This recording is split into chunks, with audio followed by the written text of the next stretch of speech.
The Subtle Art of Not Giving a Fuck by Mark Manson.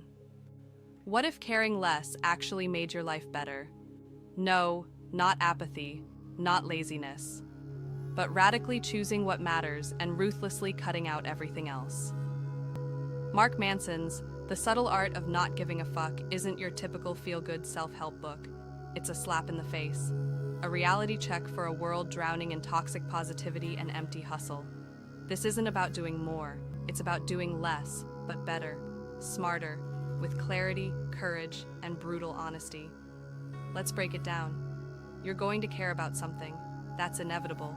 But if you try to care about everything, you'll end up overwhelmed, anxious, and constantly reactive. Modern life throws an endless list of priorities at you.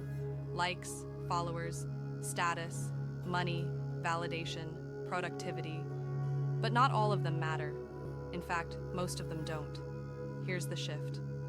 You need to filter your attention like a minimalist filters clutter, ruthlessly.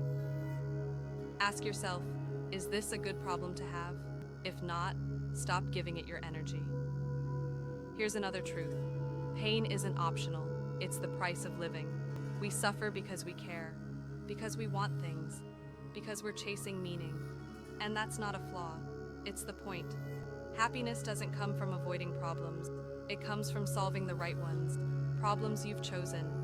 If you're waiting for life to get easy, you're wasting time. Choose better problems instead. Now let's talk values.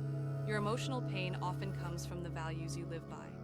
And most people are living by some pretty poor ones, like always needing to be right, or being liked, or constantly feeling good.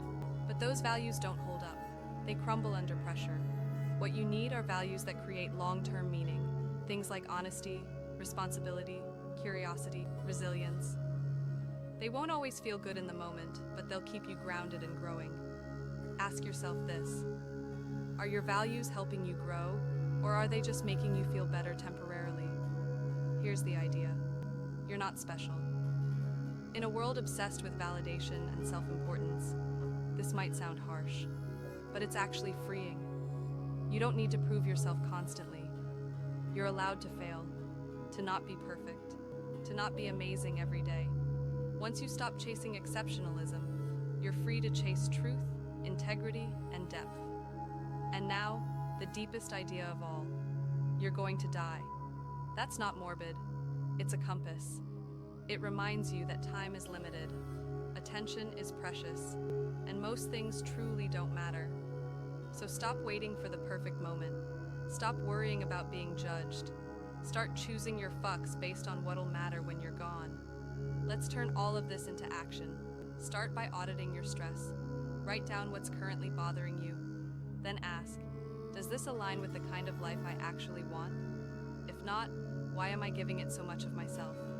Next, upgrade your values.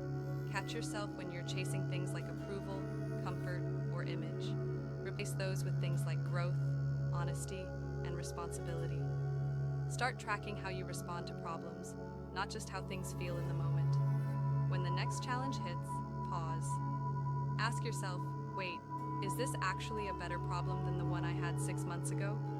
If the answer is yes, that's not failure, that's progress. Also, stop waiting to feel exceptional. You don't need to be amazing to matter. Just show up, consistently, authentically. That's enough. Finally, spend 5 quiet minutes each week imagining your own funeral. What would you want people to say about how you lived? Are you living that way now? Life is short. You only have so many fucks to give. Stop wasting them on things that drain you. Start investing them in values that build you. This book isn't about being indifferent. It's about being selective. It's about finally living with clarity and courage. If this helped clarify your thinking, subscribe to the channel. We drop powerful summaries like this every week so you can learn faster and live smarter. And if you want the full list of the best books to build a better life, check the description. We've got you covered.